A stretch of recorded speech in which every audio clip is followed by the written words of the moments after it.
Jaya Radha Madhava Kunja Bihari.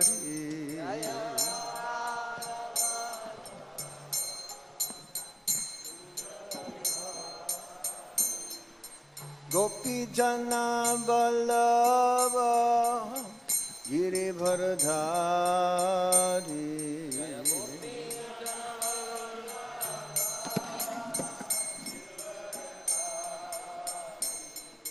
Gopi Jana Vallabha Girivardhari.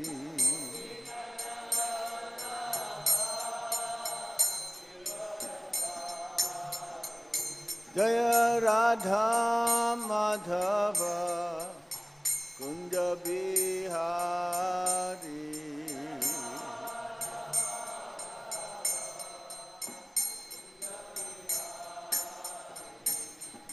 Gopi Jana Vallabha Girivardhari.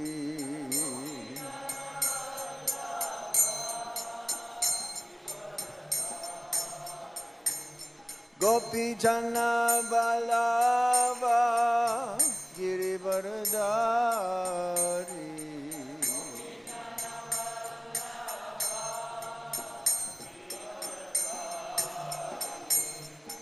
Yashodanandana Braja Janardhana.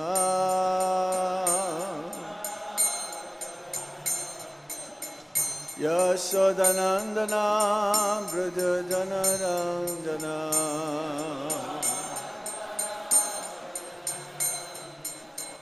Yashodanandana Braja Janardhana.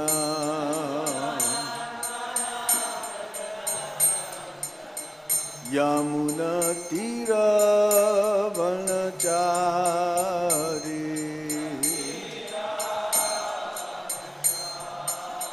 Yamuna Tira Vanachari.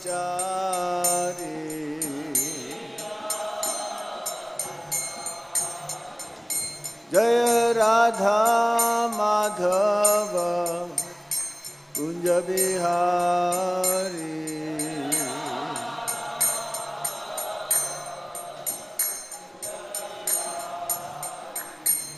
Gopi Jana Vallabha Girivardhari.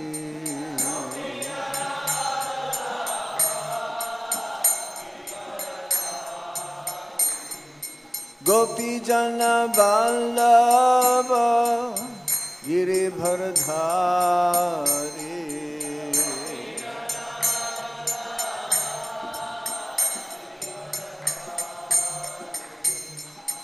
Yashodanandana Braja Janardhana.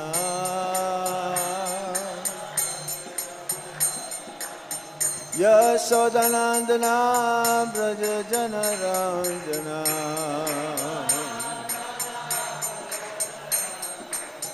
Yamuna Tira Vanachari.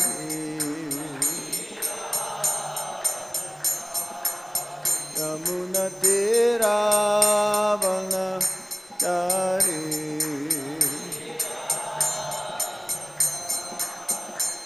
Jai Radha Madhava Kunja Bihari.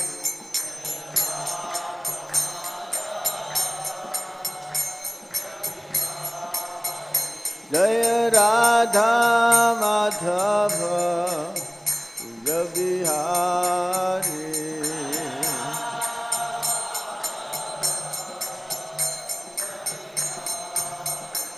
Jai Radha Madhava Radha Madhava Radhe.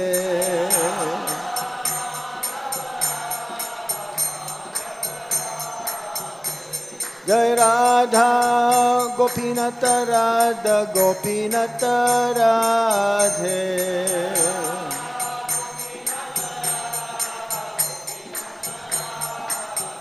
Jai Radha Patasati Radha Patasati Radhe.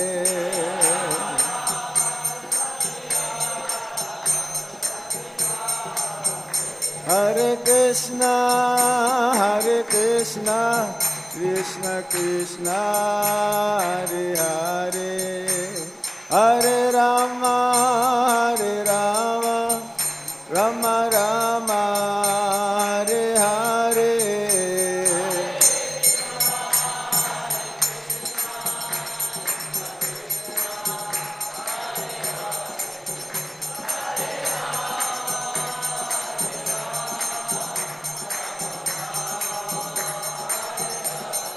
Hare Krishna, Krishna Krishna, Hare Hare, Hare Rama, Rama Rama, Hare Hare.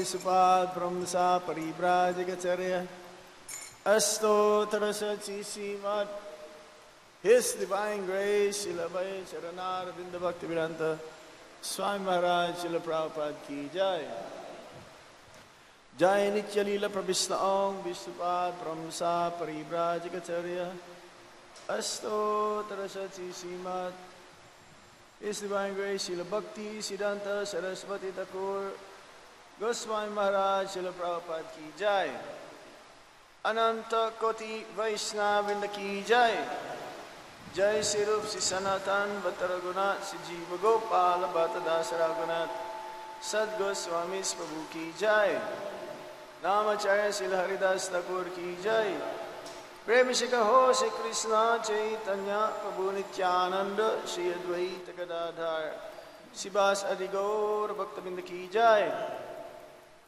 Sisi Radha Krishna Gopa Gopina Shama Kunda Radha Kunda Giri Govardhan Ki Jai Si Brajabhumi Vrindavan Dham Ki Jai Mathura Dham Ki Jai Sinabadip Mayapur Dham Ki Jai Gangamai Ki Jai Yamunamai Ki Jai Tulsi Devi Ki Jai Bhakti Devi Ki Jai Si Harinam Sankirtan Ki Jai Sankirtan Yagya Ki Jai Samaveda Bhaktabinda Ki Jai Nitai Gaur Premanande.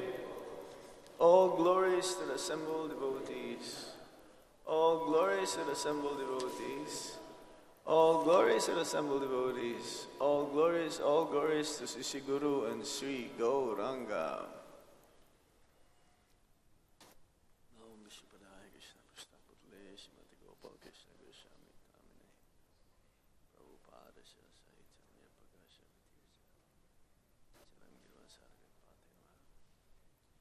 Jai Jai Sri Caitanya Jai Nityananda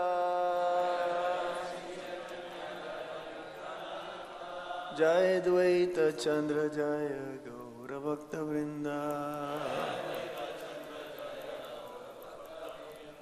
Jai Jai Sri Caitanya Jaya Nityananda Jaya Dvaita Chandra Jaya Gaura Bhakta Vrinda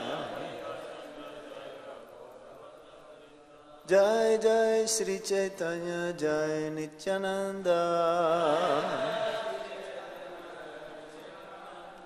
Jaya Dvaita Chandra Jaya Gaura Bhakta Vrinda.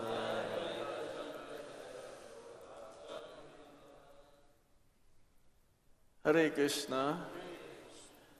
So today we continue reading from the Caitanya Caritamrta, Adi Lila, chapter 17, the pastimes of Lord Chaitanya in his youth, and text number 54.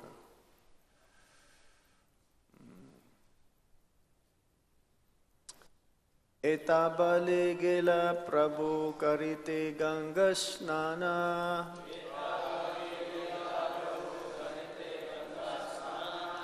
Se papi dukkha bhoge na yaya parana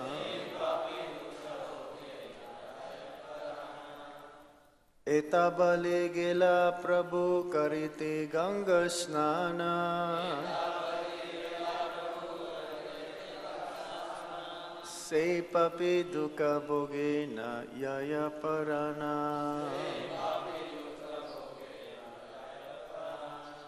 Etabale gela Prabhu karite Ganga snana.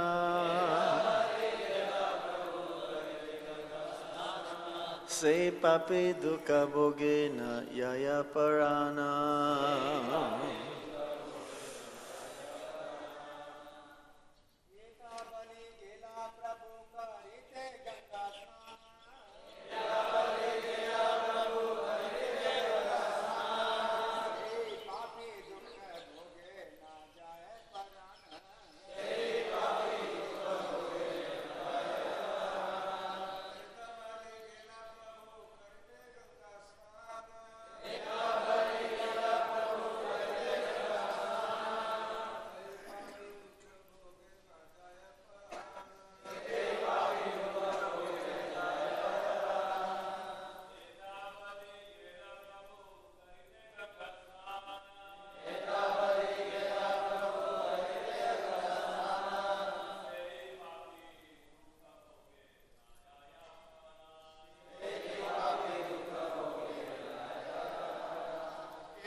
Somebody else?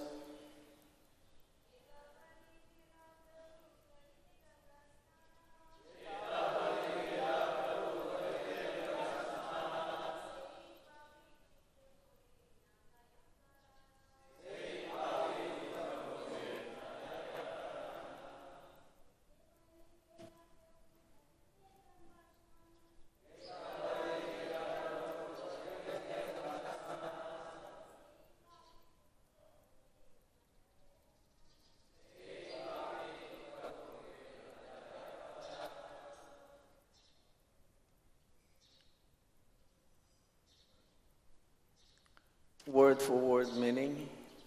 Etabali. Saying this. Gela went away. Prabhu, the Lord. Karite, to take.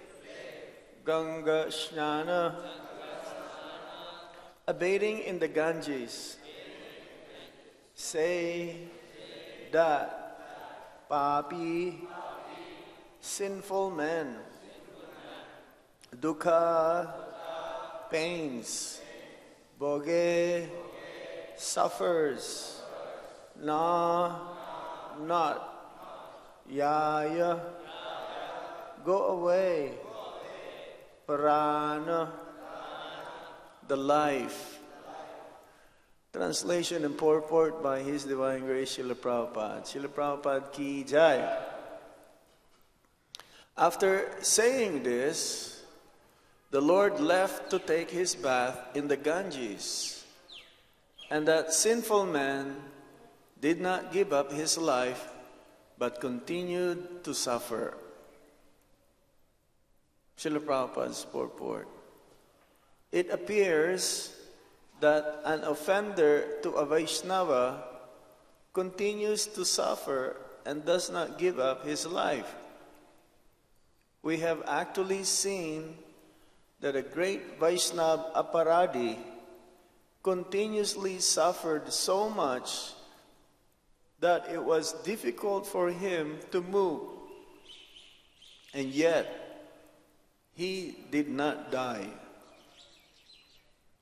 That's end the Bhaktivedanta purports on the Caitanya Caritamrta, Adi Lila, chapter 17, text 54. Om Jnana Timirandasya Jnanan Jnana Shalakaya Chakshurunmilitam Jena Tasmai Shri Gurave Namaha Sri Caitanya Manobhistam Stapitam Yena Bhutale Swayam Rupa Kadamayam Dadati Swapadantikam Vandeham Shri Guru Shri Juta Parakamadam Shri Gurum Vaishnavamscha Shri Rupam Sagrajatan Sahagana Raghunathan Vitam Tam Sajivam Sadvaitam Sadvadutam Parijana Sahitam Krishna Chaitanya Devam Sri Radha Krishna Padam Sahagana Lalita Sri Visakam Vitamscha He Krishna Karuna Sindhu Dinabandho Jagatpate Gopesha Gopika Kanta Radha Kanta Namostute Tapta Kanchana Gaurangi Radhe Vrindavanespare Isabano Sute Deve Pranamami Hari Priye Vancha Kalpatarubhyascha Kripa Sindhuvya evacha Patitanam Pavanebhyo Vaishnavebhyo Namo Namah Jai Sri Krishna Chaitanya Prabhu Nityananda Shri Advaita Gadadhar Shivasadi Gaura Bhaktavinda Hare Krishna, Krishna Krishna, Hare Hare, Hare Rama, Rama Rama, Hare Hare. So this continue about the story in this part of the Caitanya Caritamrta about the offense by Gopal Chapal towards Shivash Thakur. Offense to a Vaishnava is considered as the most grievous, is the topmost offense that one can do. One can do many offenses. Of course, offense and sin is different. Sin you can atone. Offense, there are different ways how can it be counteracted. Offense means aparad. There is nama aparad, seva aparad, Vaishnava aparad, Dhamma aparad. There are offenses when we chant the holy names of the Lord. There are offenses when we perform service towards the Supreme Lord or towards the devotees. There are offenses that one commit when one comes to visit holy places like Vrindavan, Mayapur, Jagannath Puri, or holy places, tirthas, like places of pilgrimage like Rishikesh, Haridwar, and so on, Badrinath, Kedarnath. One must be very extra careful, but especially one must be very careful when one commit or dealings with the Vaishnavas. Because if one commits offenses to Vaishnavas, it is the Supreme Lord that feels the pain. The first offense in the chanting of the holy name of the Lord is like this also. To blaspheme the devotees who dedicated their lives for the propagation of the chanting of the holy name of the Lord. And because the devotees are very dear towards the Supreme Lord, within the heart of the Supreme Lord, the devotees reside. And within the hearts of the devotees, the Supreme Lord reside. So when one commits an offense to a Vaishnava, who is dearmost to the Supreme Lord, then it is the Supreme Lord who feels the pain. Actually, for the devotees who are being offended, they don't see or they don't take any offenses done by any personalities. This is in the story also of Ambarish Maharaj, when Durvasa Muni offended him, and there is this chakra that followed Durvasa Muni all over the universe. And even Durvasa Muni, he went up to Vaikuntha and asked Lord Vishnu, Narayan, to please save him. And Lord Narayan says, I'm sorry, I cannot do anything. Actually, that chakra is none other than Lord Nisinghadev. The chakra that we have in the temple is none different than Nisinghadev. An expansion of Lord Nisinghadev is the chakra. So, Durvasa Muni went back to see Ambarish Maharaj, and he asked for forgiveness. And Durvasa Muni says, please forgive me for any offenses that I have committed unto your lotus feet. But then Ambarish Maharaj says, no, you did not commit any offenses.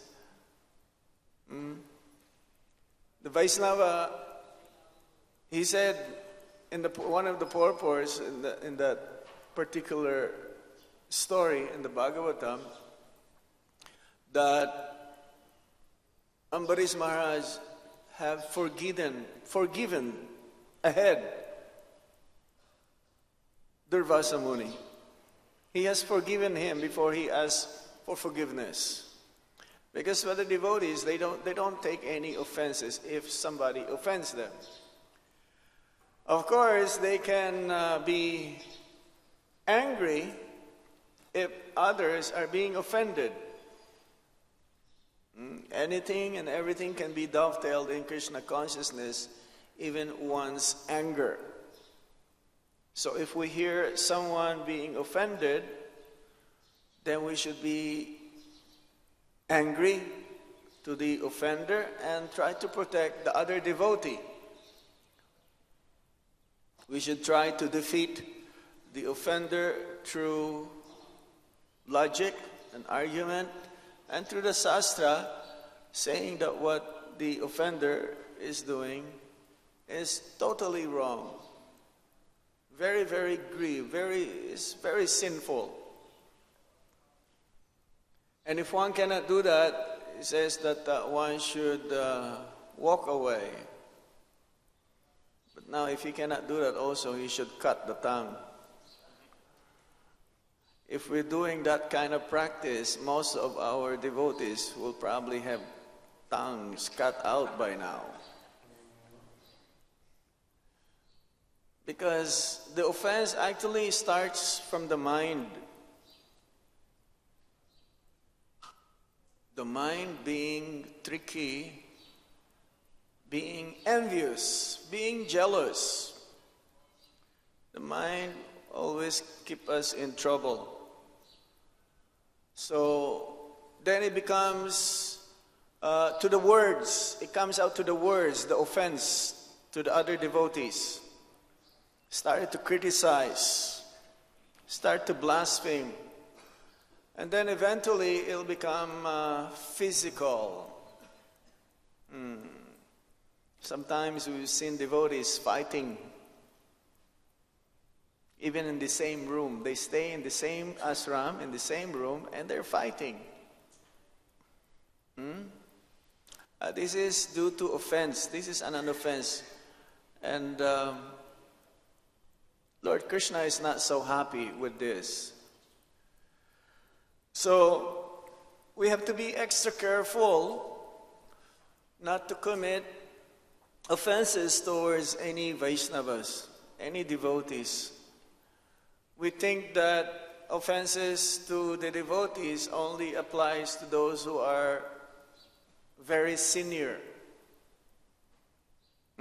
Those who are practicing Krishna consciousness for many, many years. But actually, offenses to the Vaishnavas also includes to those who just came today or yesterday. And ultimately, one must be very careful not to offend anybody, even an ant, because they're also jivas, they're also living beings. There's what we call jiva aparad. So not just you are dealing nicely with the devotees, but then you don't deal nicely with non-devotees. That will be offensive also. There is a place in Vrindavan called Suravikund. Now Suravikund is in Govardhan, actually, Govardhan Hill.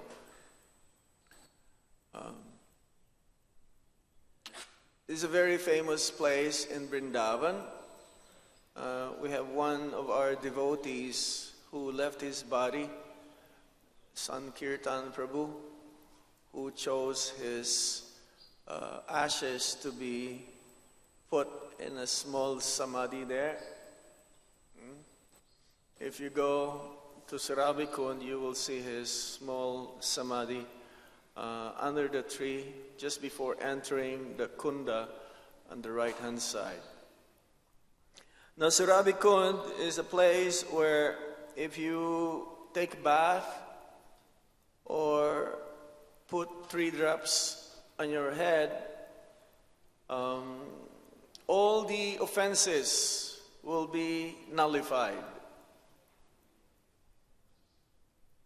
Any offenses, except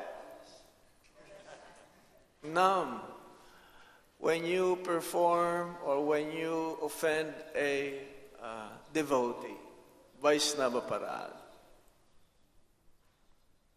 So devotees, when they do Govardhan Parikrama, they will go pass by there and they will take bath or put few drops of water on their head or take a little bit of water and drink. So all the offenses will be nullified if one goes there. However, Vaishnava Parad, it is compared to Hati Mata, mad elephant offense in the Caitanya caritamrta, whereby there is a beautiful garden, lots of beautiful flowers, plants, and trees. But when a mad elephant passed through, then everything became disarrayed and get destroyed. Mad elephant. Elephant is a big animal. Actually, the king of jungle is not the lion. It's the elephant. Lion cannot fight with the elephant. They may fight, but eventually the elephant will become victorious. So, our Bhakti Lata beads is like this. The Bhakti Lata beads, the seed of devotion, has been implanted by the spiritual master at the time of initiation. And we water that seed of devotion by hearing and chanting the holy names of the Lord. And while hearing and chanting, we should be very, very extra careful, be attentive, not to commit any offenses. Otherwise, also material desires, while we try to cultivate this seed of bhakti, material desires also creep in. And because chanting of the Hare Krishna Maha Mantra is like a wish-fulfilling desire tree, it can fulfill both material and spiritual desires. So if one is not careful, and instead of cultivating spiritual life, devotees can have spiritual desire as well. There is no time that we cannot have any desire. Just like in that story of after killing Hiranyakashipu, Lord Nrsimhadev asked Prahlad Maharaj, if you want any benediction you like, I can give you, either material or spiritual. And Prahlad Maharaj says, I don't want anything for myself. Otherwise, if I ask for something, then it is just like a business transaction, a mercantile. But Lord Nrsimhadev was determined to give benediction to Prahlad Maharaj. And Prahlad Maharaj ultimately says, well, I only have one desire, to have all those who have envy, those whose heart are full of material desires, that they may be liberated.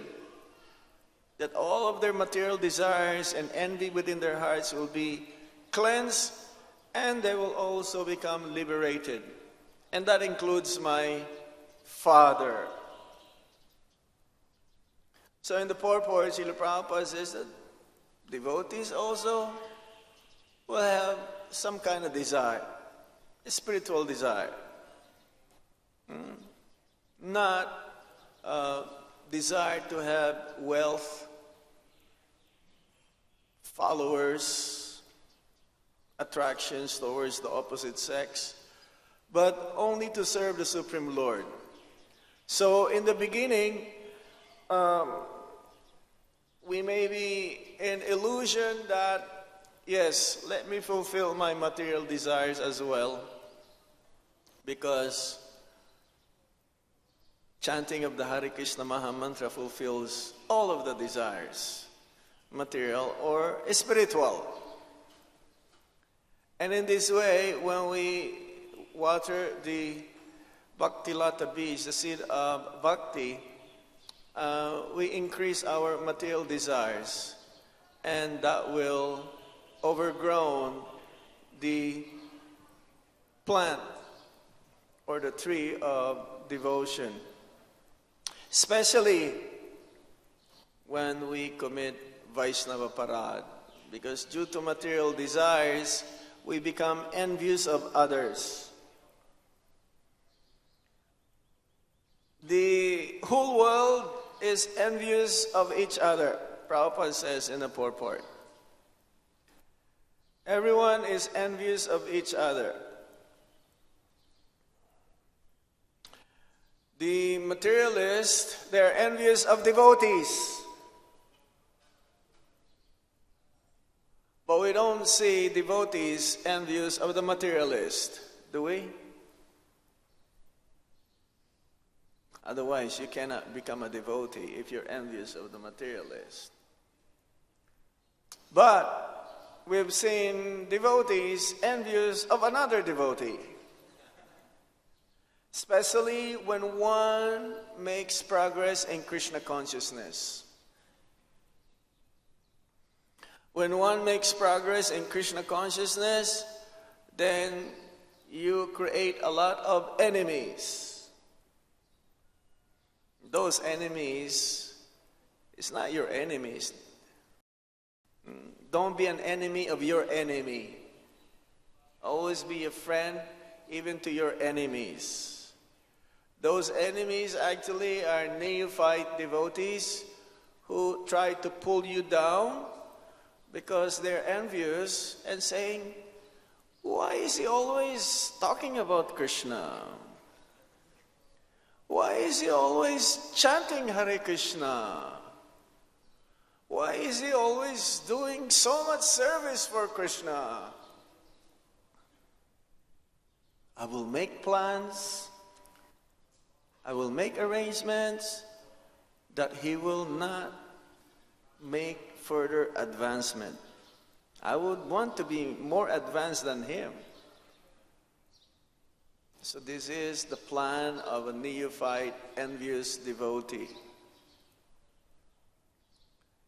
Making plans, then it becomes verbal at the back or in the front. Yes, Prabhu, you're nice. But then at the back, you criticize that devotee. Then eventually, it'll become physical. So this is very dangerous. If you commit offenses in chanting Hare Krishna Mahamantra, you continue chant Hare Krishna Mahamantra.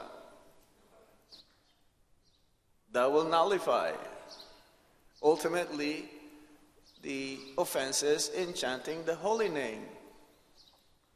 If you commit offenses while serving the Archavigraha form of the Supreme Lord, while doing puja, you can chant Hare Krishna Mahamantra also, or chant one chapter from the Bhagavad Gita. That will nullify the offenses in deity service. But if one offends a devotee, you can do all the nice service you think you're doing for the Supreme Lord.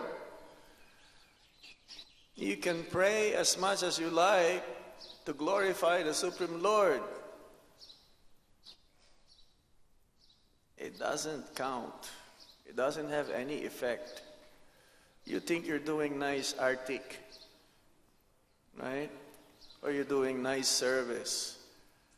The other devotees, externally, they see that you're very busy doing service.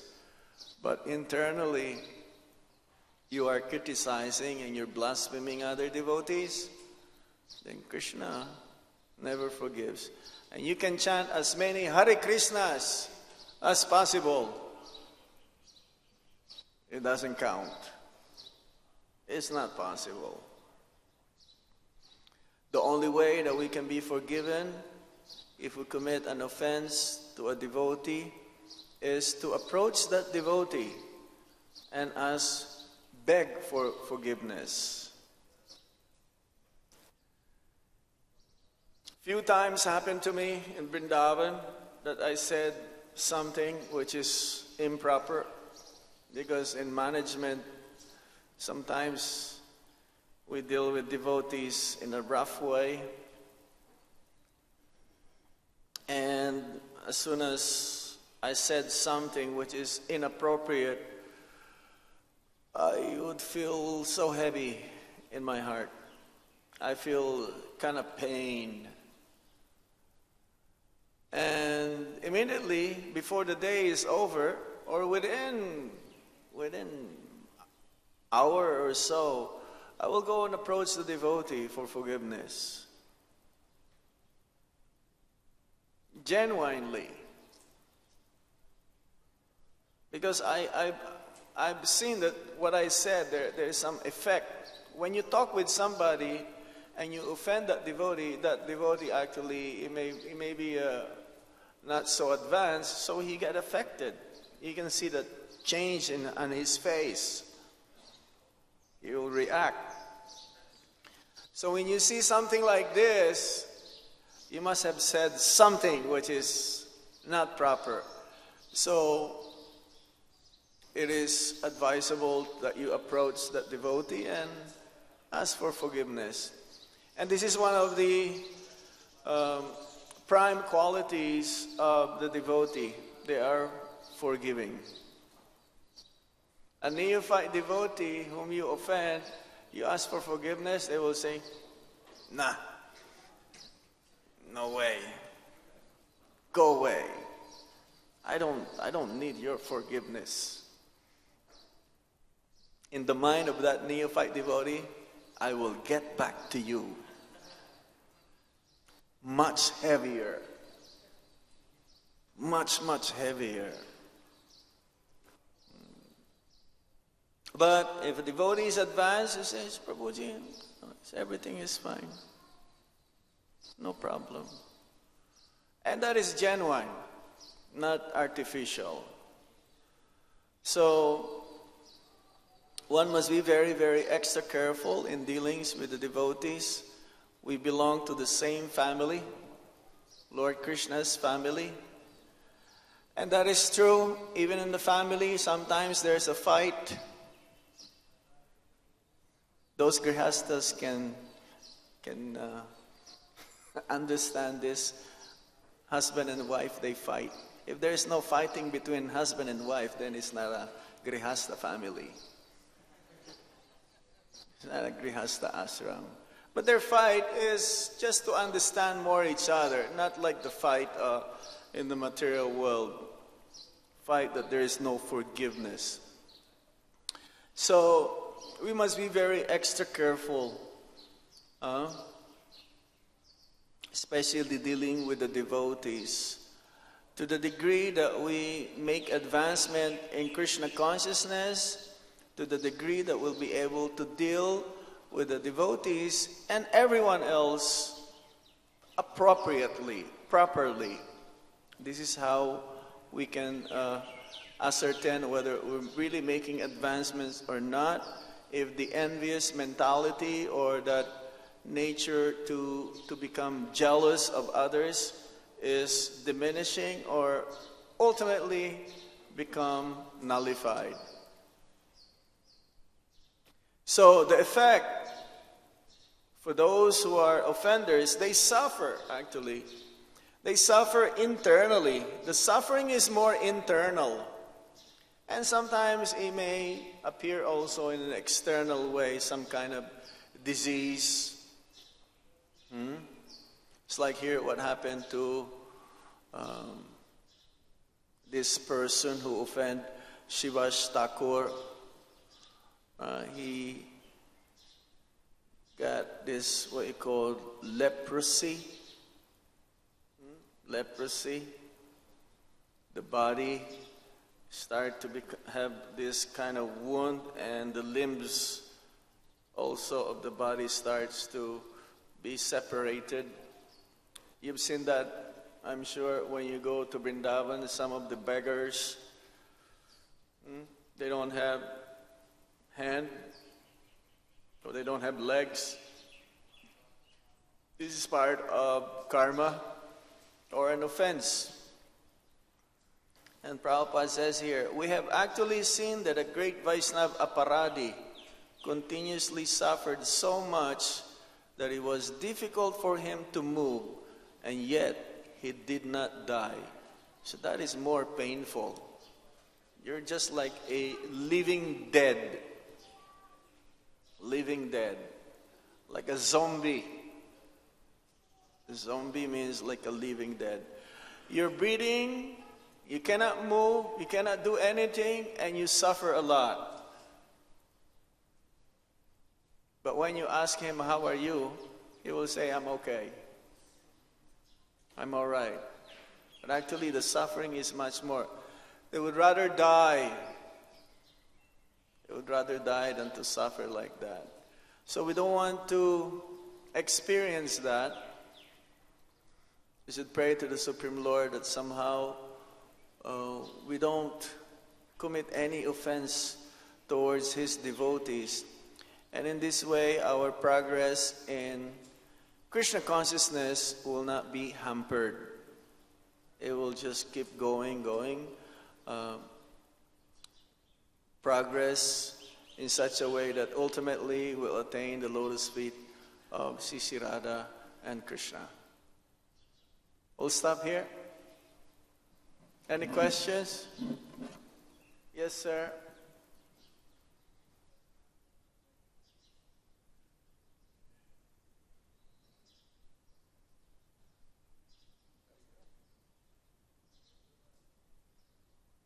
Hari Bol. Hare Krishna Shri Maharaj, very grateful for highlighting the importance of avoiding Vaishnava in our lives. I had two questions which are interrelated. One is that when we are chanting, just said that because the holy name has a capacity and potency to bestow all benefits, we have to be careful about what desires we have. Yes. But parallel to that, my question is that Krishna is not a policeman, he is compassionate. So the holy name knows that our intrinsic desire is to purify ourselves. Mm-hmm. So we also know that first we should deserve, then we should desire. Mm-hmm. So is it incorrect to assume that the holy name will bestow on us only that which is beneficial for our spiritual progress? That's one aspect of it. The other aspect of it is that when Can we answer this first? Krishna always knows what is the best for us. Whatever happens to us, ultimately we should see that this is Krishna's arrangement for us to get closer and closer to Him.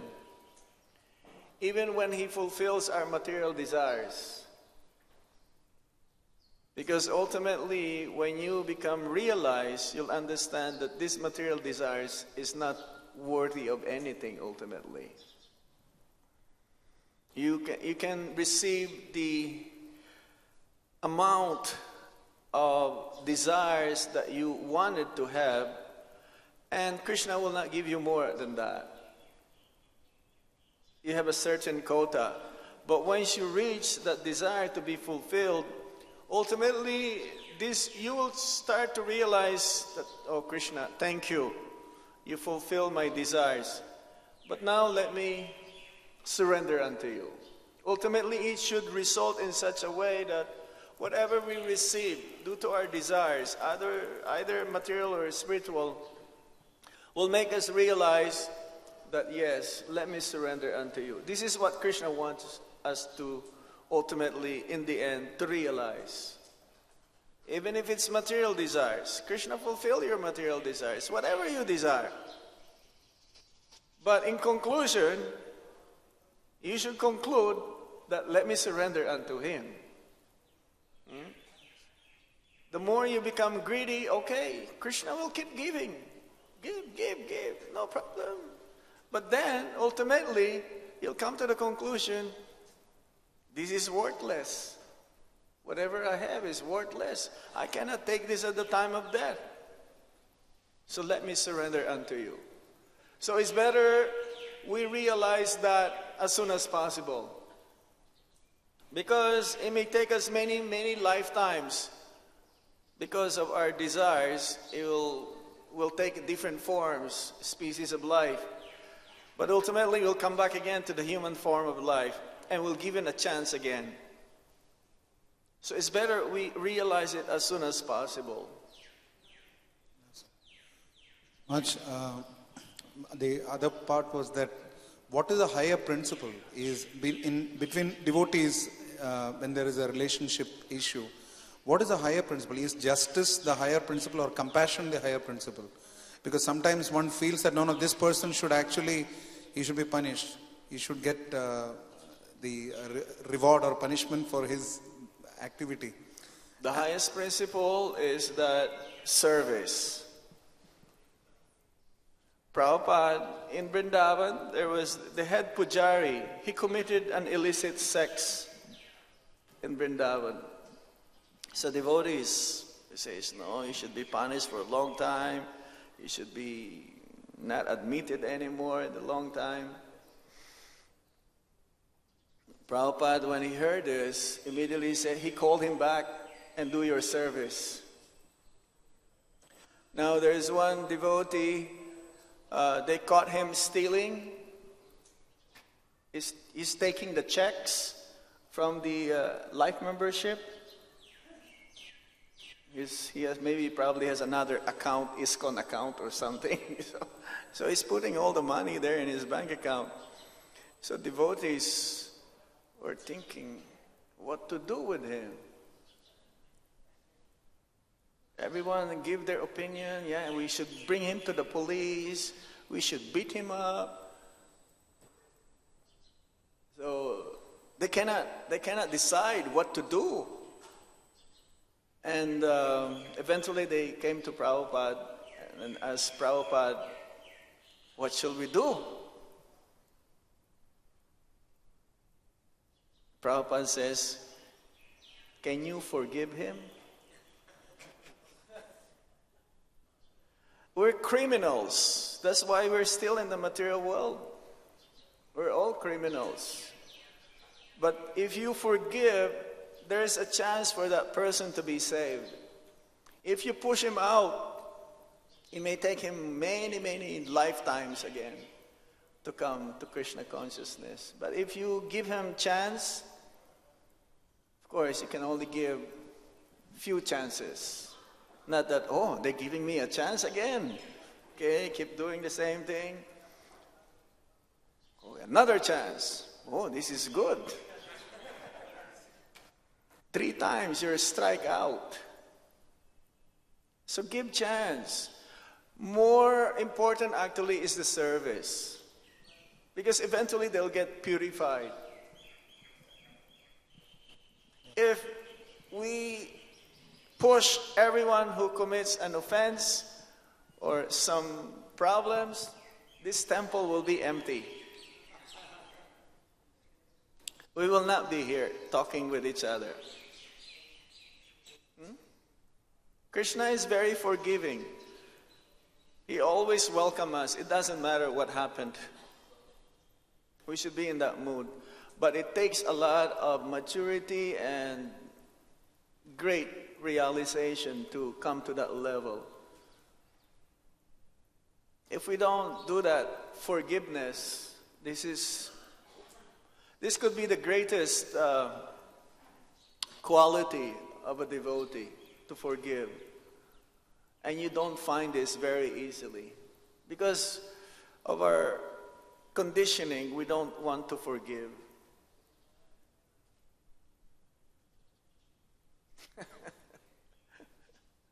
Yes.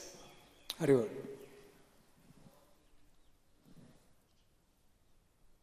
Mm-hmm. I cannot hear. It's too big. Hare Krishna. Hare Krishna. Oh, turn it off. Turn this off. Turn this off. Turn this off. Yes, thank you. Okay. Maharaj, what is the reaction time for an offense? Turn it off.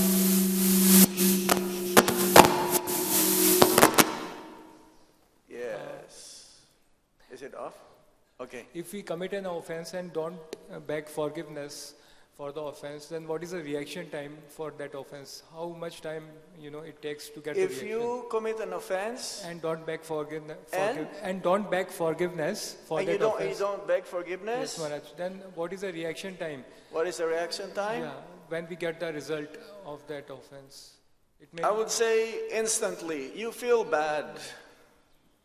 You feel bad. Or if you're a repeated offender, you may not feel it immediately. But actually, you will see yourself separated from the devotees. Because Krishna cannot take it. He's the one who feels the suffering, the pain that you inflict to that devotee. And Krishna will not let you do it. Krishna will kick you out. And that kicking out of Krishna is mercy also for that offender. Because eventually that offender will realize what he did.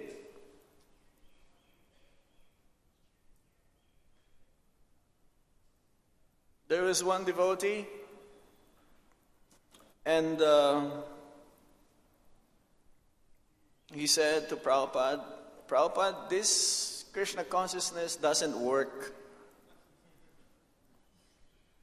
And he's always morose, his face is always like, you cannot paint his face. Prabhupada says, you better go. You better go, because we don't want to see your face like this every day. A devotee is always smiling, happy. But this devotee, because he has so many material desires, indirectly when he said, Prabhupada, this process is not working, that means, Prabhupada, you're not real. What you said is not real. So he has doubt ultimately with Prabhupada. So Prabhupada says, you better go. Now this decision that Prabhupada said to the devotee ultimately is meant for the devotee. Then after some time, Prabhupada was traveling, and then that person was in the same area, and the devotees found out that he was there. So they invited him to see Prabhupada. And Prabhupada says, please come and join us. Please come and join us. And that devotee says, this is not for me. So he's suffering. He's suffering. To be disassociated with the devotees is the greatest pain. To be not having the association of the devotees is a lot of suffering. And this is the conditioned souls. They look happy, but they're suffering a lot. So it may be instant, and it can take some time. It depends. There's a question here. Chanting eradicate sin. Then why not chanting eradicate the tendency of doing aparad? Why? Yes, as we mentioned again, sin and aparad is different. Sin is different. Sin means disobeying the laws of God. Now, aparad, offense, is different. It's intentionally you're doing it. It may be unintentional, but offense is something which cannot be nullified by atonement. It's not possible. There's no atonement for offending a Vaishnava.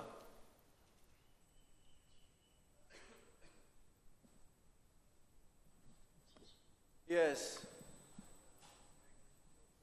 This is the last question. Maharaj, thank you very much for explaining so nicely, but I had one doubt.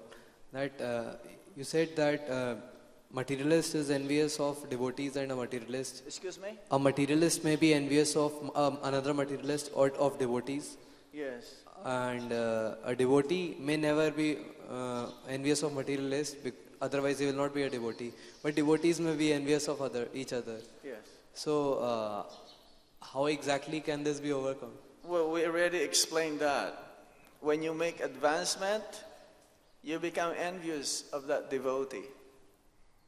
When you see a devotee, a neophyte devotee, he doesn't want anybody to make advancement except himself.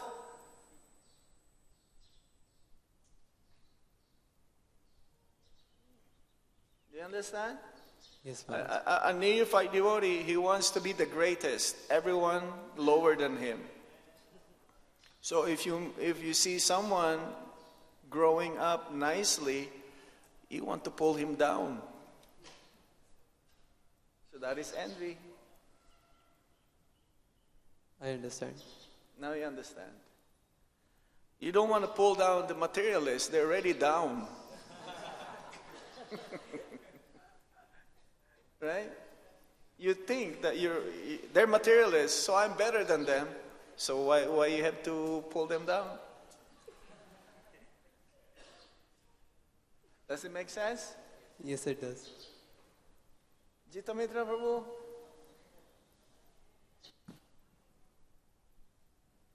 Thank you, Maharaj.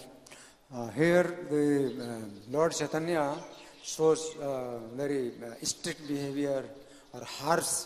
He used harsh words, but this is actually the mercy of Lord Chaitanya on Gopal Chapal. Gopal Chapal is supposed to go to hell, but Lord Chaitanya is nullifying this hellish condition, and he is giving this suffering to Gopal Chapal, and he is establishing the principle that everybody has to understand, everybody has to see. So he wants to show that this is the result of blaspheming a Vaishnava. So in this way, Lord Chaitanya is giving his mercy.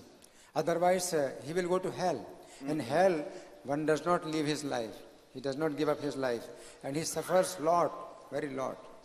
So this is just a, we can say, token or some sample of hell that he is seeing.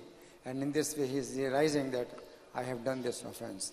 Actually, Lord Chaitanya wanted that he should realize that he has offended Srivas Thakur, and Lord Chaitanya will say, you go to Srivas Thakur. But he does not,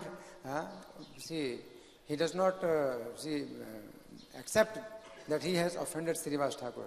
And he is saying that I am your maternal uncle and you favor me. So Lord Chaitanya wants that he should realize. And later on, when he realized that he has offended Srivas Thakur, then Lord Chaitanya says, you go to Srivas Thakur and he will forgive you. So this is some internal point. Same thing with Prabhupada. Prabhupada doesn't want the devotee to commit more and more offense by having him stay with the devotees. So for Prabhupada to push him out of the association of the devotees, then it is better for him, and ultimately he will realize that the association of the devotees is the most important. So we have to be extra careful. Our Guru Maharaj is so kind, so compassionate. We should not take advantage of this. I've seen a spiritual master, even when he's angry, he looks like he's smiling. And that's true. He's angry, but he doesn't shout. He's very calm, he's very peaceful. But others are taking advantage of this. So we should be like this also to our Guru Maharaj. We're very fortunate to have such a spiritual master, being very kind, being very merciful, being very compassionate. We made so many mistakes again and again, and he does not disown us. He still keeps trying for us to become a devotee. Where can you find a guru like this? Very special guru. I've seen Matajis, sorry, I should not say Matajis, but I've seen Matajis shouting at him. And he does not say anything.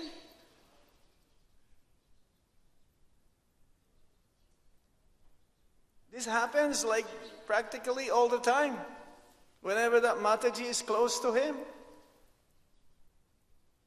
But he doesn't say anything. But we're the ones who feel like, oh boy, this is like, we cannot do like this, but we should do something about this. But we're just waiting for Guru Maharaj to say something, and then we will do the action. But no, we should do the action because he will not do it. He does not want to break that relationship between spiritual master and the disciple. Because he still wants to save that soul.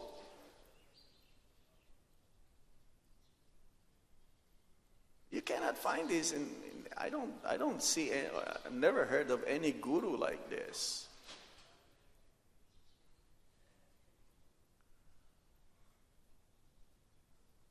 Is that true, Mahamantra Prabhu? So we should do our very best to do our service nicely and please Guru and Krishna. Hare Krishna. Srila Prabhupada Ki. Nitai Gaur Premanande.